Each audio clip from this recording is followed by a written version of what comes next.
नमस्कार। ये तस्वीरें आप सवाई माधोपुर मुख्यालय के समीप रामड़ी गांव के राजकीय उच्च माध्यमिक विद्यालय की देख रहे हैं, जहां बच्चे बरामदे में बैठे बिना फर्श के, और अंदर से आप भवन की तस्वीरें आप देख पा रहे हैं। बारिश में इस तरीके से सारी दीवारें सीम जाती है और पूरा अंदर से इस तरह से दीवारों, जो बीच की दीवारें वो टूटी पड़ी है। छत की पट्टियां भी टूटी है। पिछले दिनों इनको इस तरह रिपेयर कराया गया। मिड डे मील का जहाँ सामान रखा जाता है वो कमरा पूरा गीला हो जाता है और टूटा फूटा है, और बच्चे इस तरीके से बाहर ही बैठते हैं। कई 1-2 क्लास बाहर बैठती है, बिना फर्श के बैठती है। कमरे अपर्याप्त हैं। 12वीं तक का स्कूल है, लेकिन फिट कमरे यहाँ पर केवल 7 कमरे हैं, जहाँ पे 12वीं तक का स्कूल चलाया जाता है। और दूसरी सबसे बड़ी समस्या है कि यहाँ पूरा स्टाफ नहीं है। यहाँ पर 20 जनों का स्टाफ स्वीकृत है, लेकिन केवल 13 है। ये बाथरूम की स्थितियाँ आप देखिए, और इस तरीके से आप देख पा रहे हैं कि हालात ख़राब है। दूसरी सबसे बड़ी समस्या रास्तों की है, जहाँ पे इस तरह से बच्चे जो हैं वो इतने पानी में से होकर निकलते हैं। काफ़ी समस्याएं इसमें स्कूल में और गांव के रास्तों में हैं।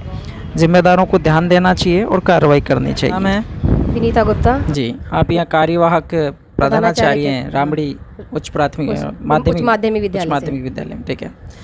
तो यहाँ कुल स्टाफ के बारे में क्या चीज़ें हैं, यहाँ क्या कमियाँ हैं? भी टोटल स्वीकृत पद कितने हैं? स्वीकृत पद है हमारे यहाँ पे 20। तो अब यहाँ कितने बच्चों की सेवा में मौजूद हैं?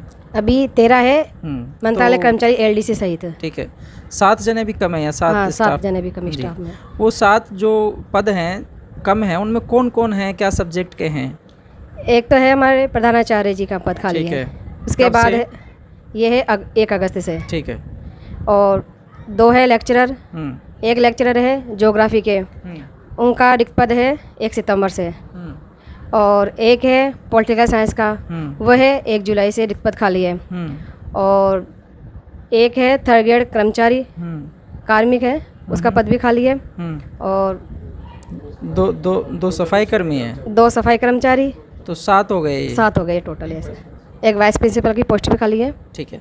तो अब ये जो खाली पद चल रहे हैं, इनके बदले में किस तरह व्यवस्थाएं बना पा रहे हैं? बच्चों की पढ़ाई किस तरह से कर पा रहे हैं? व्यवधान हो रहा होगा काफ़ी व्यवधान हो रहा है, क्योंकि मैं भी एक हिंदी की लेक्चरर हूँ।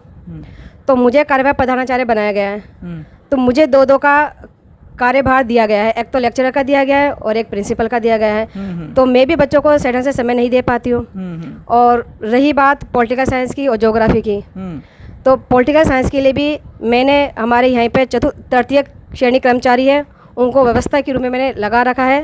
और उच्च स्तरीय जो जिम्मेदार अधिकारी हैं उनसे क्या इस विषय में आप लोगों की? उस विषय में मैंने शिक्षा विभाग में मैंने मेल से और बाई हैंड भी मैंने एक लेटर भेज दिया है। लेकिन वो ये कहते हैं कि या तो आप अपनी PO क्षेत्र से लगा लो, या तो टीचर को, या फिर आप उन 2 टीचर्स के कोई नाम लिख के दे दो आप अदर PO क्षेत्र में से, तो हम वहाँ पे लगा सकते हैं व्यवस्था के तौर पर पॉलिटिकल और ज्योग्राफी के लिए।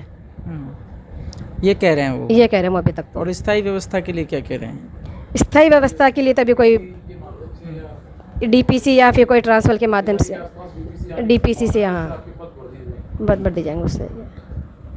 और विद्यालय में क्या ऐसी सुविधाएं हैं? बिल्डिंग की, पानी की, बिजली की, खेल मैदान की? पानी के लिए हमारे यहाँ पे बोरिंग है और बिजली की पर्याप्त व्यवस्था है, लेकिन खेल मैदान के लिए हमारे आवंटित नहीं है खेल जगह। खेल मैदान है हमारे यहाँ पे। नामांकन कितने बच्चों का है? नामांकन है 333 का। 333 बच्चे। 33, हाँ। और बिल्डिंग की क्या स्थिति है? कितने कमरे हैं, कितने कमरे चाहिए? कमरे हमारे यहाँ पे टोटल 11 कमरे।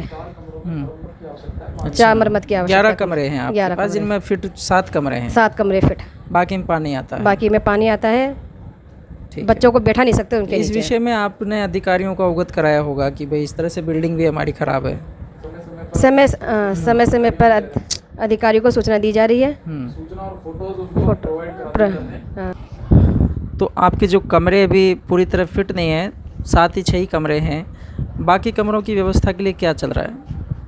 सर मुख्यतः परेशानी बारिश के मौसम में आती है। बारिश के मौसम के सिवा तो उनमें बैठने लायक स्थिति रहती है। बारिश के मौसम में पानी अधिक मात्रा में आने के कारण उसमें थोड़ी समस्या आती है। उस समय हम बच्चों को बरामदे में बिठा करके कक्षाएं सुचारू रूप से चलवाते हैं। और तब भी अगर पानी अधिक रहता है तो एक कमरे में 2 कक्षाएं बिठा करके उस तरह से हम बच्चों को पढ़ा के इस समय को निकालने का प्रयास करते हैं। तो अब जो कमरे ख़राब हैं या जिनमें से पानी आ रहा है, उस बारे में क्या प्रशासन कहता है?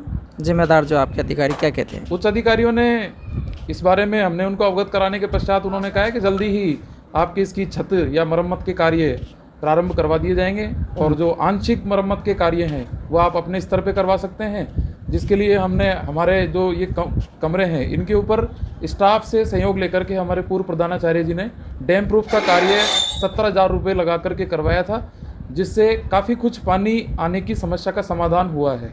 तो हमारे कमरों में पहले की तुलना में बेहतर है। परिचय आपका?